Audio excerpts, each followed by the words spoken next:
Assalamualaikum warahmatullahi wabarakatuh. Yang saya hormati Bapak Ibu penguji uji kinerja mahasiswa PPG dalam jabatan Kementerian Agama Republik Indonesia LPTK IAIN Sultan Amai Gorontalo batch 2 tahun 2024. Perkenalkan, nama saya Fardan Hidayah Hamsa. Saya guru pendidikan agama Islam di SMK Negeri 2 Bitung.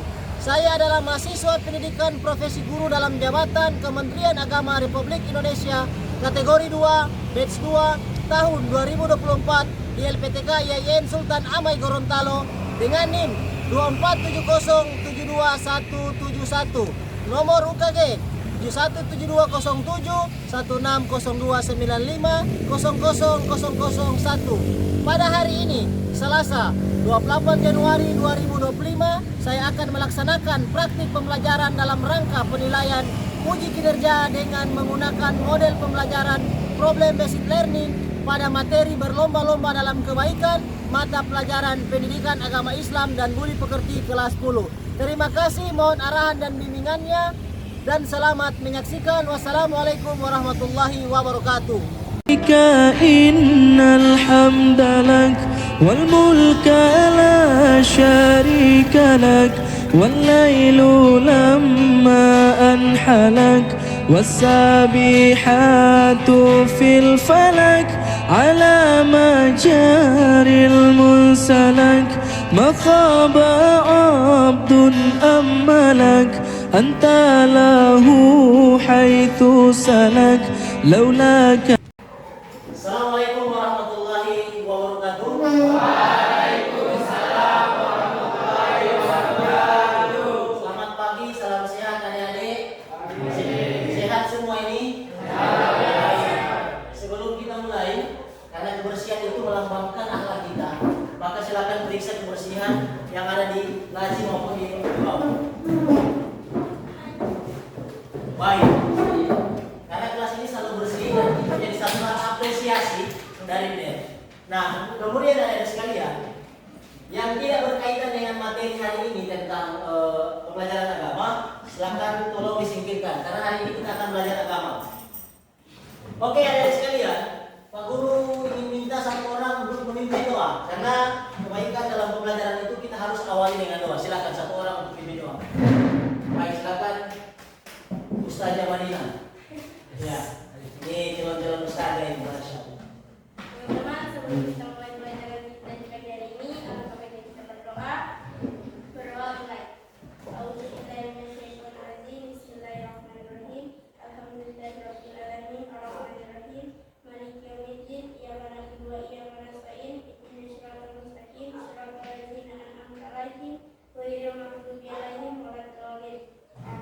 Amin. Terima kasih, silakan Mbak Madinah. Adik-adik sekalian, Pak Guru akan mengambil absen dan absen itu Pak Guru akan kirim di grup WA kalian melalui Google Form. Silakan adik-adik isi.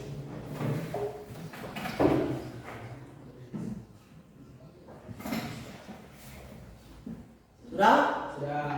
Sudah. Oke. Adik-adik sekalian,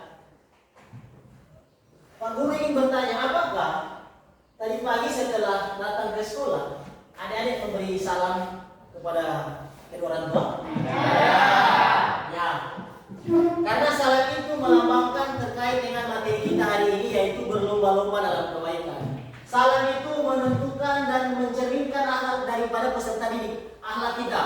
Karena kebaikan itu diawali dengan akhlak. Kalau kita akhlaknya baik, maka kebaikan itu akan tercurah kemana saja. Dan memberi salam sebelum ke sekolah, saling kepada orang tua, itu juga adalah bagian daripada kebaikan atau akhlak yang tercermin dalam diri kita. Nah, adik-adik sekalian, ada yang masih ingat pembahasan materi yang kita bahas minggu lalu? Materi tentang apa itu? Ada yang bisa jawab materi apa? Hari ini kita membahas materi tentang berlomba-lomba dalam kebaikan. Nah, minggu lalu kita membahas materi tentang 5 prinsip hukum Islam. Salah satu diantaranya apa? Agama. Apalagi? Akal. Apalagi? Jiwa. Apalagi? Harta. Dan keturunan. Nah, salah satu diantaranya adalah menjaga harta. Nah, seperti apa menjaga harta itu?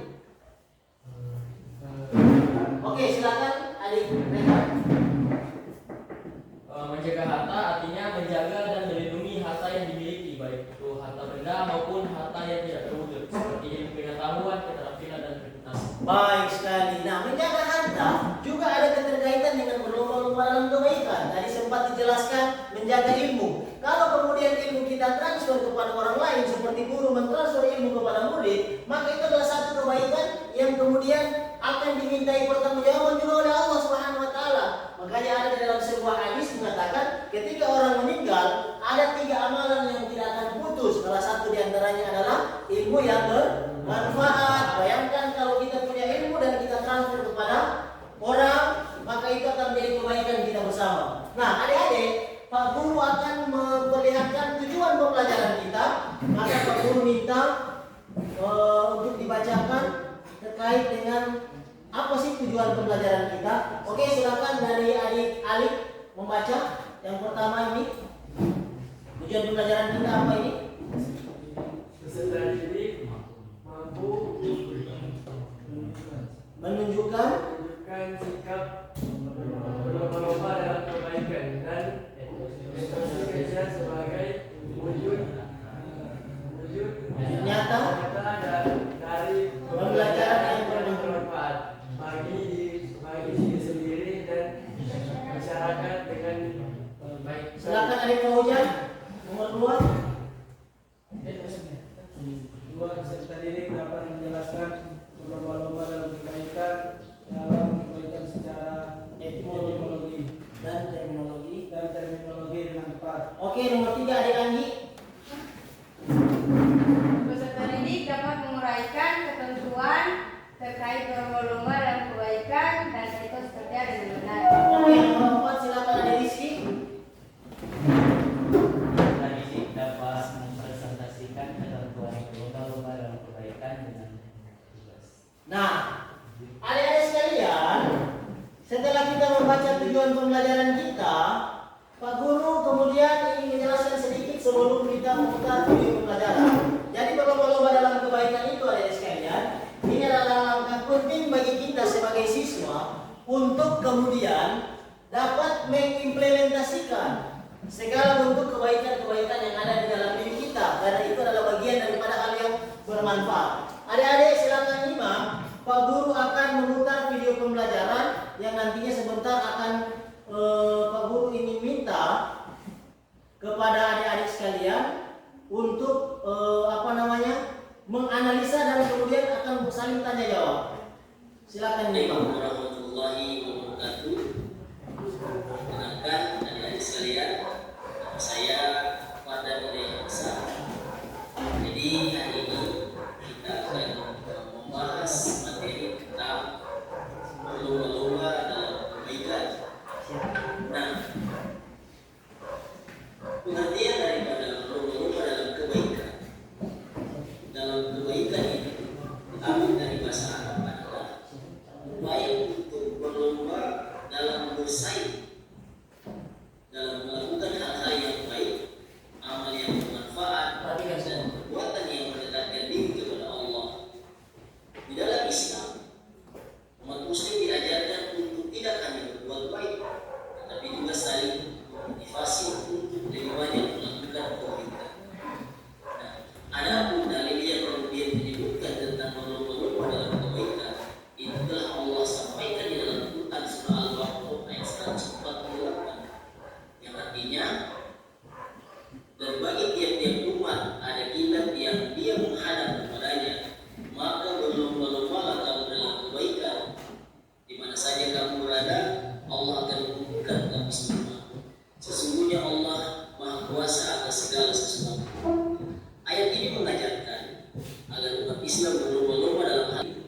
Allah Subhanahu wa taala berfirman juga dalam Quran surah Al-Mutaffifin ayat ke-26 sampai ke-28, bunyinya adalah sesungguhnya orang-orang yang beriman dan beramal soleh, mereka akan berada di dalam surga dan dalam surga yang penuh dengan kenikmatan.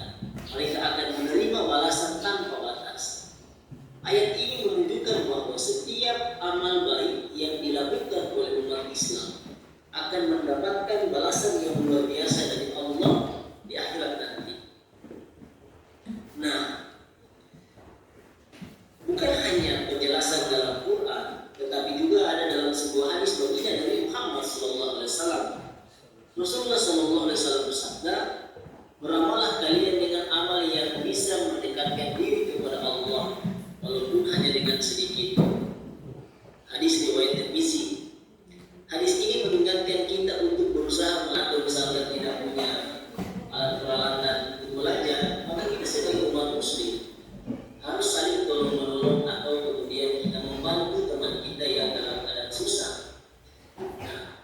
yang lain. Nabi juga bersabda bahwa beramallah kalian dengan amal yang bisa mendekatkan diri kepada Allah, walaupun hanya dengan sedikit.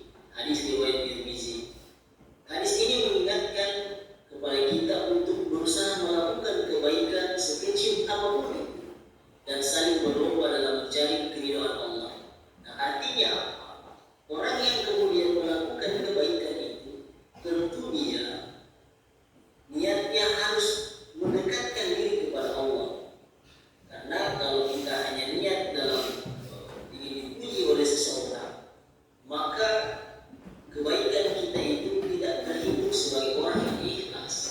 Nah, jadi penting untuk membantu kepada seseorang itu harus dalam keadaan ikhlas, sehingga keikhlasan itulah yang kemudian menuntut kita untuk dekat dengan Allah Subhanahu wa taala. Nah, ada pun contoh yang lain tentang berlomba-lomba dalam kebaikan. Yang pertama itu adalah beribadah dengan ikhlas. Berlomba-lomba dalam meningkatkan ibadah seperti sholat, puasa, dan zikir dengan lebih ikhlas dan khusyuk. Artinya kita diperintahkan oleh Allah itu untuk melakukan amal soleh seperti sholat, puasa, dan zikir itu harus dengan keadaan ikhlas, tidak boleh dengan keadaan yang terpaksa, karena itu nantinya akan mengurangkan nilai pahala di sisi Allah. Nah, kemudian yang kedua adalah membantu sesama, membantu orang yang membutuhkan, baik itu dalam bentuk materi, perhatian, atau dukungan moral, misalnya menyantuni anak yatim, memberi makanan bagi orang miskin, atau membantu teman yang sedang kesulitan. Menuntut ilmu yang ketiga itu adalah menuntut ilmu, berlomba-lomba dalam menuntut ilmu yang bermanfaat, baik ilmu agama maupun ilmu dunia, menambah pengetahuan dan membagikan ilmu kepada orang lain, merupakan amal yang sangat dihargai dalam Islam. Yang keempat, berbuat baik kepada orang tua dan keluarga, berlomba-lomba dalam berbakti kepada orang tua, menjaga kehormatan keluarga, dan mendidik anak-anak yang baik. Nah, apa hikmah berlomba dalam kebaikan? Yang pertama, mendapatkan ridho dari Allah Subhanahu wa taala. Setiap amal yang baik yang dilakukan dengan niat karena Allah akan mendekatkan diri kita kepadanya dan mendapatkan pahala yang besar. Kemudian yang kedua adalah memperbaiki diri. Berlomba dalam kebaikan dapat membantu kita menjadi pribadi yang lebih baik dan meningkatkan kualitas hidup. Nah, yang ketiga, meningkatkan solidaritas sosial. Dengan saling berlomba dalam kebaikan, umat Islam dapat meningkatkan rasa solidaritas dan kebersamaan antar sesama yang menciptakan kehidupan yang harmonis dan damai. Yang keempat adalah balasan yang lebih baik di akhirat nanti. Setiap amal yang baik ada di sekalian yang kita lakukan dengan ikhlas akan mendapatkan balasan yang lebih baik, baik di dunia maupun di akhirat. Nah, kemudian bagaimana tips-tips untuk berlomba-lomba dalam kebaikan? Nah, tipsnya sangat mudah ya sekalian. Nah, yang pertama itu adalah mulai dengan niat yang ikhlas. Seseorang yang memulai dengan niat yang ikhlas tentunya akan terlihat dalam dirinya bahwa dia memiliki akhlak yang baik, sehingga ketika orang yang kemudian ingin melakukan suatu kebaikan, maka nantinya itu akan bernilai pahala yang sangat besar di sisi Allah. Nah, yang kedua, setiap perbuatan baik harus dimulai dengan niat yang ikhlas untuk mencari ridho Allah, bukan ridho manusia atau pujian manusia. Yang ketiga, tetap rendah hati. Artinya kenapa harus rendah hati? Jangan kemudian kita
harus bersyukur dan terus berusaha untuk menjadi lebih baik. Adik-adik sekalian yang dirahmati Allah, jadi ketika seseorang ingin melakukan satu kebaikan, tentunya dia harus memiliki sebuah pandangan bahwa niatnya karena Allah. Dan kemudian yang kedua, dia harus ikhlas tanpa meminta pujian dari siapa-siapa. Dan kalau perlu, ketika kita ingin membantu seseorang, tangan kanan memberi, tangan kiri tidak mengetahui. Nah, sebagaimana yang terjadi di lingkungan sosial sekolah kita, kadang ada orang yang kemudian dalam faktornya keluarganya kaya, ada yang miskin, ada. Dari situlah yang seharusnya menjadikan kita sebagai pribadi yang baik untuk dapat membantu kekurangan yang kita lihat di lingkungan sekitar kita. Baik adik sekalian, kita telah mendengarkan tadi bagaimana beberapa poin penting terkait dengan materi berlomba-lomba dalam kebaikan. Ada yang kemudian menjelaskan bahwa tangan kanan memberi, tangan kiri tidak melihat. Kemudian kebaikan itu diukur dari sejauh mana niat kita kepada orang lain. Ada hikmahnya, ada ciri-cirinya. Nah, sejauh ini terkait dengan video yang telah ditampilkan tadi, apakah adik-adik sudah menganalisa materi tadi? Nah, kalau sudah menganalisa materi tadi, berarti ada kepemahaman terkait dengan materi ini. Nah, sekarang Pak Guru ingin bertanya, apakah ada pertanyaan terkait dengan materi berlomba-lomba dalam kebaikan? Akan berdiri. Pertanyaannya, apa yang membuat seseorang Sekuat. Apa yang membuat seseorang terdorong untuk berlomba-lomba dalam melakukan kebaikan? Apa yang membuat seseorang itu dia terdorong untuk melakukan berlomba-lomba dalam kebaikan? Ada yang bisa menjawab? Ya, silakan ada Rehan. Ada 3 faktor yang mempengaruhi seseorang bisa terdorong dalam berlomba-lomba dalam kebaikan. Yang pertama, faktor internal, yaitu iman dan takwa. Iman yang kuat akan mendorong seseorang untuk berlomba-lomba dalam kebaikan. Yang kedua, kesadaran diri sendiri. Dan yang ketiga, motivasi pribadi. Kemudian ada faktor eksternal. Yang pertama, lingkungan yang mendukung. Yang kedua, contoh dari orang lain. Dan yang ketiga, penghargaan atau pengakuan. Kemudian faktor spiritual. Yang pertama, cinta dan ketaatan kepada Allah Subhanahu wa taala. Yang kedua, harapan untuk mendapatkan pahala, dan ketiga, kesadaran tentang akhirat. Ya, keren sekali. Jadi ada 3 faktor, faktor internal, faktor eksternal, maupun faktor spiritual. Kalau faktor yang eksternal tadi adalah bagaimana lingkungan mendorong seseorang kemudian untuk melakukan kebaikan. Artinya kalau kita berada di circle yang baik, maka circle atau kelompok itulah yang nantinya akan menuntun kita pada kebaikan. Bagaimana juga faktor internal? Faktor internal itu terpatri dan terlihat dari dalam diri kita. Ya, bagaimana penanya bisa menerima? Ya, bisa menerima. Ada lagi yang ingin bertanya? Pertanyaannya? Oke, silakan Adik Indra. Bagaimana cara kita menilai apakah kebaikan yang kita lakukan sudah maksimal? Mantap sekali. Bagaimana kita melihat apakah kebaikan yang sudah kita lakukan itu sudah maksimal? Ada yang bisa menjawab? Silakan sekali melihat. Apakah sudah maksimal kebaikan yang kita sudah lakukan? Nah, untuk menilai apakah kebaikan yang kita lakukan sudah maksimal, yaitu evaluasi tujuan. Tentukan tujuan dari kebaikan yang kita lakukan. Apakah tujuan tersebut sudah tercapai? Apakah ada cara lain untuk meningkatkan hasilnya? Kedua, ukur dampak. Evaluasi dampak dari kebaikan yang kita lakukan. Apakah kebaikan tersebut telah membawa perubahan positif pada orang lain atau lingkungan sekitar? Perbandingan dengan potensi. Evaluasi apakah kita telah menggunakan potensi kita secara maksimal dalam melakukan kebaikan. Apakah ada kemampuan atau sumber daya yang belum kita gunakan. Yang keempat, umpan balik dari orang lain. Minta umpan balik dari orang lain yang terlibat dalam kebaikan yang kita lakukan. Apakah mereka merasakan bahwa kebaikan tersebut sudah maksimal. Yang kelima, refleksi diri. Melakukan refleksi diri dan untuk mengevaluasi apakah kita sudah melakukan yang terbaik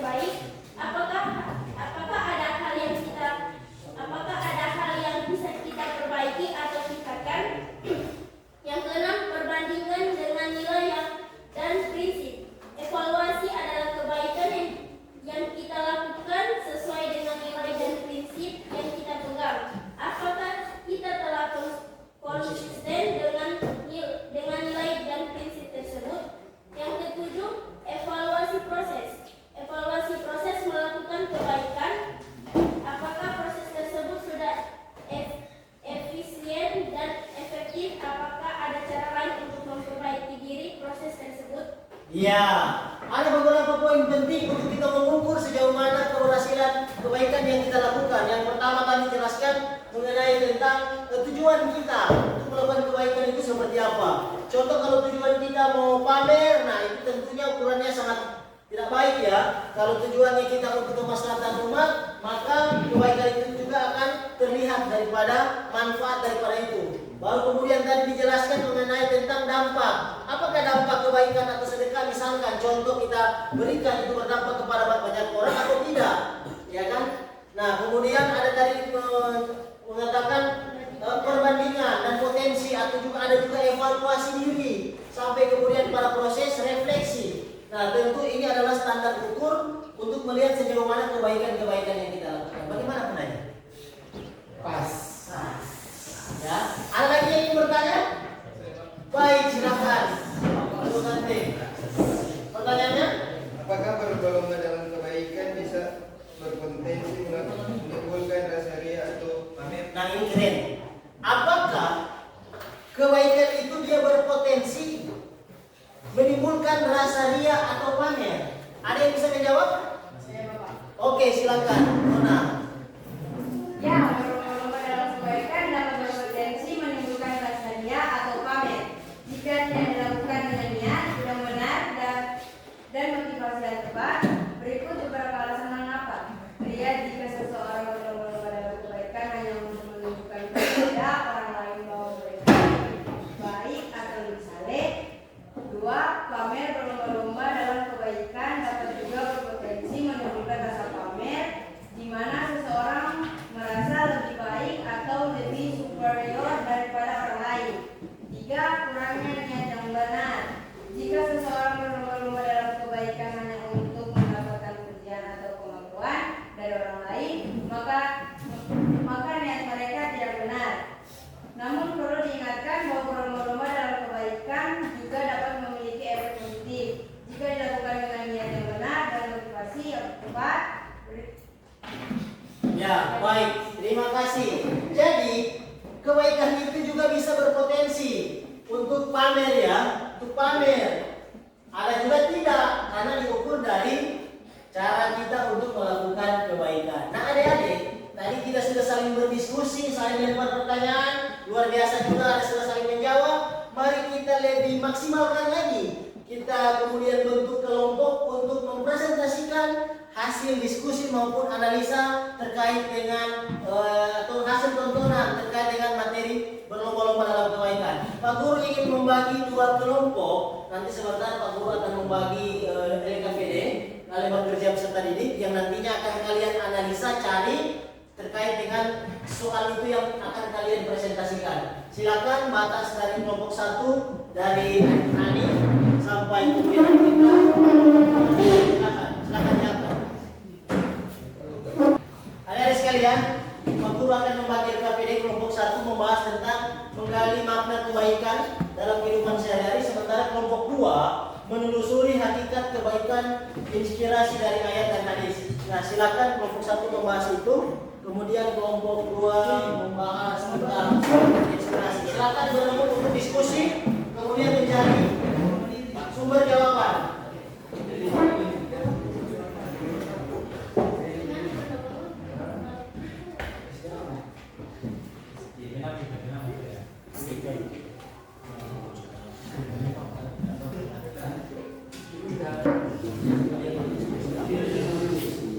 Ada kelompok 2 ada yang biasa ditanyakan? Ya, kelompok 2 apa yang ditanyakan? Ya, nanti dalilnya itu bisa kalian sampaikan sebentar. Nanti jelaskan juga terkait dengan kenapa terkait dengan hadis, dalil hadis nanti dicari. Kelompok 1 ada yang ingin ditanyakan?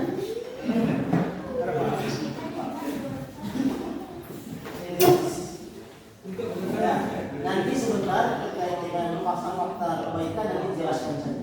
Nah, nanti lihat bagaimana kondisi lingkungan sekolah terkait dengan kebaikan-kebaikan yang sudah teman-teman lakukan. Oke? Sudah tidak ada kesulitan ya? Baik, kalau sudah tidak ada kesulitan, maka silakan kelompok 1 maju mempresentasikan hasil kerja kelompoknya. Assalamualaikum warahmatullahi wabarakatuh. Waalaikumsalam warahmatullahi wabarakatuh. Perkenalkan, kami dari kelompok 1. Kami akan mempresentasikan hasil diskusi kami yang berjudul menggali makna kebaikan dalam kehidupan sehari-hari dapat dilakukan dengan memenuhi beberapa aspek berikut. Yang aspek pertama, aspek spiritual. Yang pertama, koneksi dengan Tuhan. Kebaikan dapat dipahami sebagai cara untuk mendekatkan diri dengan Tuhan dan memenuhi perintahnya. Yang kedua, pengembangan akhlak. Kebaikan dapat membantu pengembangan akhlak yang baik seperti kejujuran, kesabaran, dan keadilan. Aspek yang kedua yaitu aspek sosial. Contohnya membangun hubungan. Kebaikan dapat membangun hubungan yang kuat dengan orang lain seperti keluarga, teman, dan masyarakat. Aspek ketiga yaitu aspek pribadi. Yang pertama, pengembangan diri. Kebaikan dapat membantu pengembangan diri seperti meningkatkan kesadaran diri, mengembangkan empati, dan meningkatkan kemampuan untuk mengambil keputusan. Kemudian aspek yang terakhir yaitu aspek praktis. Yang pertama, melakukan perbuatan baik. Kebaikan dapat diwujudkan dengan melakukan perbuatan baik seperti membantu orang lain, berdonasi, dan melakukan pekerjaan sosial. Sekian dari kami. Ya, baik, luar biasa. Tadi hasil presentasi dari kelompok 1. Tadi ada aspek diri, kemudian bagaimana pendekatan terhadap Tuhan. Nah, kemudian Pak Guru ingin memberikan kesempatan kepada kelompok 1 untuk bertanya. Apakah ada pertanyaan? Ada, Pak. Oke, silakan.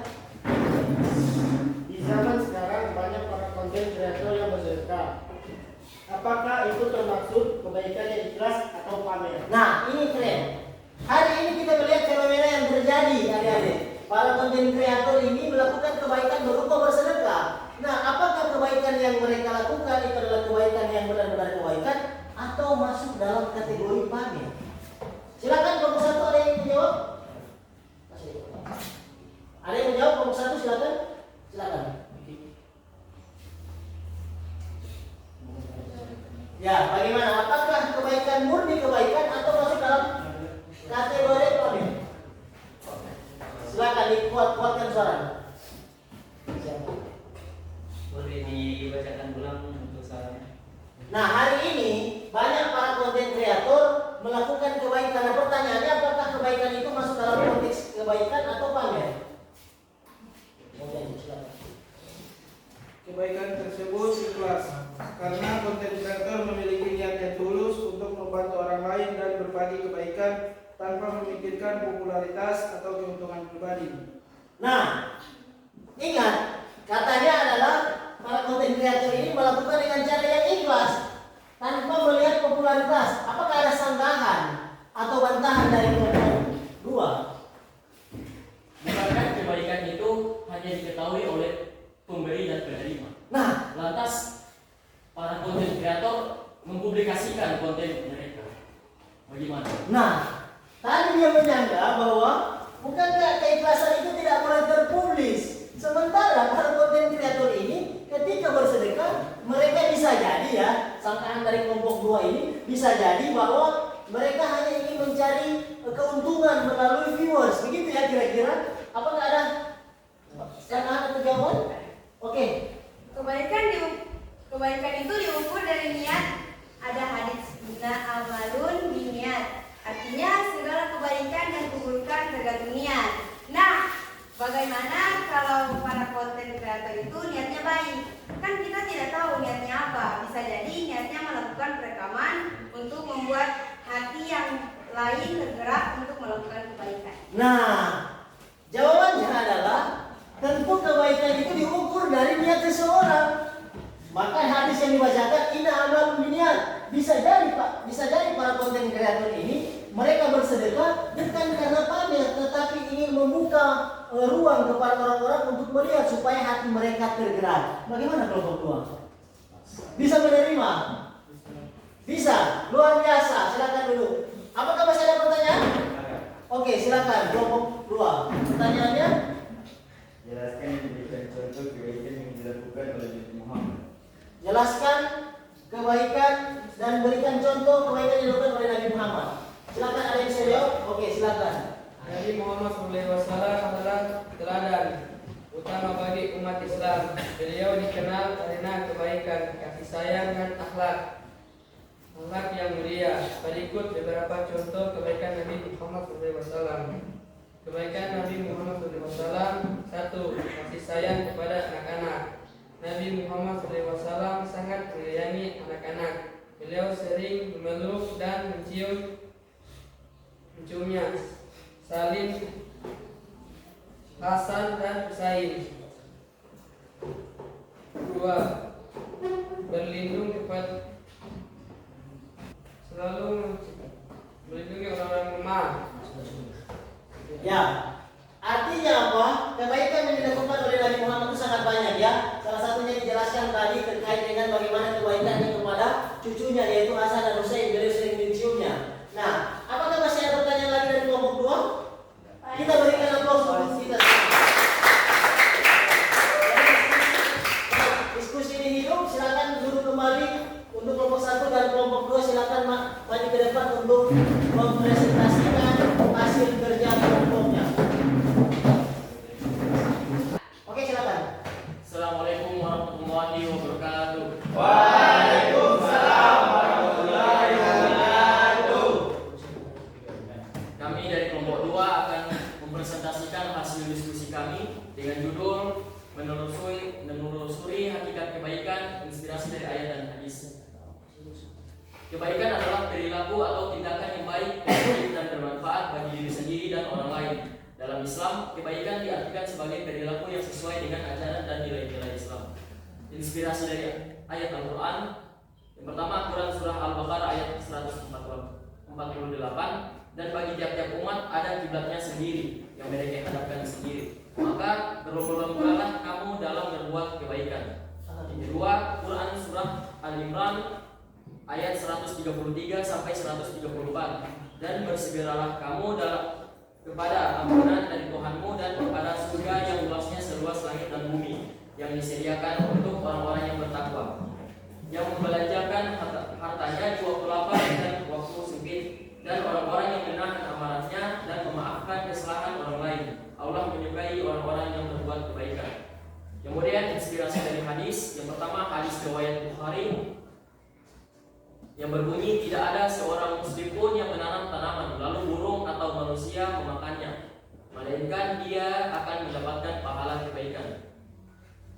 Kedua, hadis riwayat Muslim yang berbunyi, kebaikan adalah kesabaran dan ketabahan dalam menghadapi cobaan. Kemudian hakikat kebaikan. Yang pertama, kebaikan adalah perilaku yang sesuai dengan ajaran Islam. Yang kedua, kebaikan adalah tindakan yang bermanfaat bagi diri sendiri dan orang lain. Dan yang ketiga, kebaikan adalah kesabaran dan ketabahan dalam menghadapi cobaan. Ya, luar biasa presentasi dari kelompok 2 tadi. Ada dalil yang dikemukakan terkait dengan kebaikan ini dalam Quran surah Al-Baqarah ayat 148. Adakah pertanyaan dari kelompok 1? Oke, silakan. Terkait dengan hakikat kebaikan, apakah ada pertanyaan? Saya ingin bertanya, saya dari kelompok 1 ingin bertanya kepada kelompok 2. Pertanyaan saya ini, jelaskan hakikat kebaikan dalam kehidupan sehari-hari. Jelaskan hakikat kehidupan dalam kehidupan sehari-hari. Oke, silakan. Saya akan menjawab pertanyaan dari kelompok 1. Contoh kebaikan dalam kehidupan sehari-hari yaitu 1. Menolong orang lain.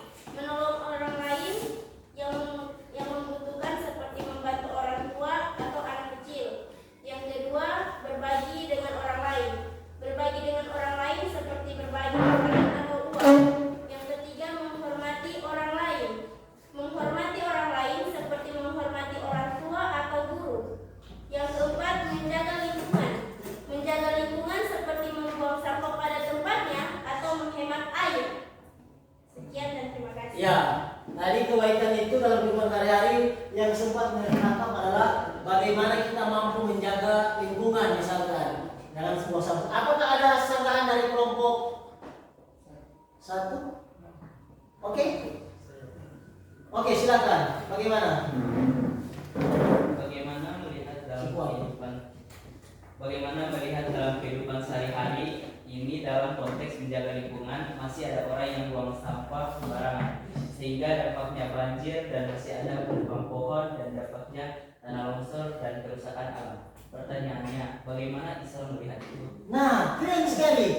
Tadi sempat ditanya kembali terkait dengan berbicara tentang menjaga lingkungan. Hari ini kita melihat banyak orang yang kemudian membuang sampah sembarangan sehingga sampahnya tertumpuk di drainase, banjir, menyebabkan dampak bagi lingkungan yang buruk. Bahkan tadi sempat ditanyakan kembali adalah bagaimana orang yang menebang pohon secara liar dan sembarangan. Dampaknya juga adalah tanah longsor. Nah, pertanyaannya bagaimana Islam melihat itu? Oke, silakan. Islam memberikan 3 solusi dalam masalah itu. Yang pertama, masalah keimanan dan ketakwaan. Dalam surah Quran Al-A'raf ayat 96, jikalau sekiranya penduduk negeri-negeri beriman dan bertakwa, pastilah kami akan melimpahkan kepada mereka berkah dari langit dan bumi. Seorang muslim harus memiliki keimanan dan ketakwaan yang kuat untuk menjaga lingkungan. Yang kedua, sadar akan lingkungan. Seorang muslim harus menyadari pentingnya menjaga lingkungan dan menghindari perbuatan yang dapat merusaknya. Sebagaimana dijelaskan oleh Allah dalam Quran surah Al-Baqarah ayat 205-206, apabila ia berpaling dari kamu, kemudian ia juga melakukan perjalanan di atas bumi dan melakukan kerusakan. Kemudian yang ketiga, pengelolaan yang berkelanjutan. Dalam Quran surah Al-A'raf ayat 56, dan janganlah kamu berbuat kerusakan di muka bumi setelah diciptakan dengan baik. Seorang muslim harus mengelola sumber daya alam dengan bijak dan berkelanjutan. Sekian. Berikan aplaus. Apakah masih ada pertanyaan? Kalau tidak ada, silakan duduk kembali. Adik-adik sekalian, Jared Diamond dalam bukunya mengatakan tentang environmental ethics, tentang etika lingkungan. Nah, kebaikan menjaga lingkungan ini adalah bagian daripada wujud diri kita, dan itu adalah bagian daripada menjaga kebaikan atau berlomba-lomba dalam kebaikan. Tadi sempat dibahas atau diperdebatkan terkait dengan etika lingkungan. Seseorang yang kemudian mencemari lingkungan pasti dampaknya kepada kita. Sebagaimana Adik Rehan tadi menjelaskan di dalam Al-Quran surah Al-A'raf ayat 96. Al-A'raf ayat 96 yang bunyinya,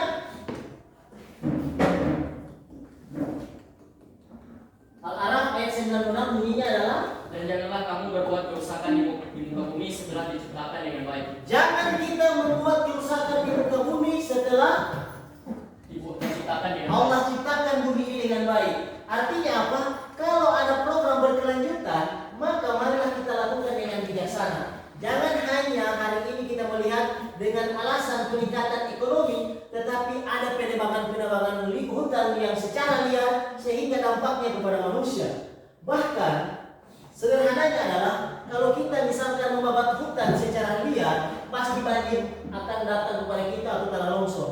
Sebab mengapa? Karena hutan yang menjadi tempat di mana air untuk meresap airnya itu, kalau sudah dibabat, dia akan berdampak kepada kita. Dan itu adalah sesuatu akhlak yang buruk, dan itu yang dilarang oleh Allah Subhanahu wa taala. Adik-adik sekalian, sebagai refleksi bahwa kebaikan, berlomba-lomba dalam kebaikan adalah wujud nyata di dalam diri kita sendiri yang harus kita tanamkan dan harus kita implementasi. Karena itu adalah bagian daripada akhlak.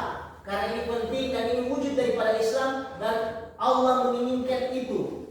Allah menginginkan itu karena ketika Allah menciptakan manusia, Allah telah mengutus 124.000 nabi dan rasul untuk mengajarkan kita tentang kebaikan-kebaikan. Yang rugi adalah ketika kita keluar dari jalur itu. Ya, adik-adik sekalian, Pak Guru meminta satu orang untuk memberikan satu kesimpulan terkait materi berlomba-lomba dalam kebaikan. Ada yang bisa? Siap. Oke, silakan. Mana? Berikut adalah satu materi tentang berlomba-lomba dalam kebaikan.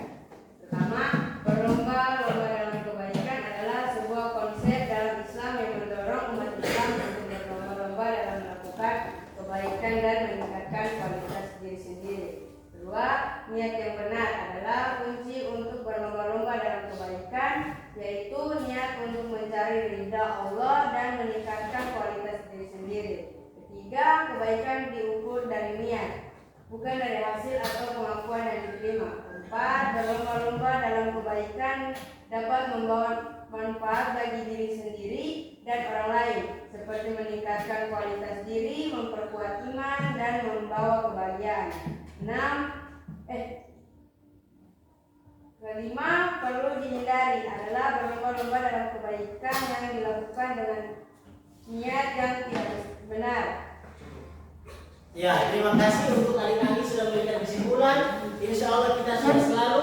Maka Pak Guru dalam mengirimkan soal jawaban silakan dicari di Google Form. Pak Guru sudah kirim dia. Silakan soal terkait dengan materi berlomba-lomba dalam kebaikan silakan diisi. Ya, baik, terima kasih. Adik-adik sekalian, minggu depan kita akan masuk pada materi tentang syu'abul iman, yaitu tentang cabang-cabang iman. Insya Allah bekali diri kita sampai insya Allah kita ketemu di minggu depan dengan materi yang berbeda. Oke, untuk berakhirnya segala rangkaian pembelajaran hari ini, Pak Guru minta satu orang untuk menutup dengan doa. Silakan. Nyong Ali. Teman-teman, sebelum kita mengakhiri pelajaran pada hari ini, mari kita berdoa. Bismillahirrahmanirrahim. Alhamdulillahirabbil alamin. Arrahmanirrahim. Maliki yaumiddin. Iyyaka na'budu wa iyyaka nasta'in. Ihdinas siratal mustaqim.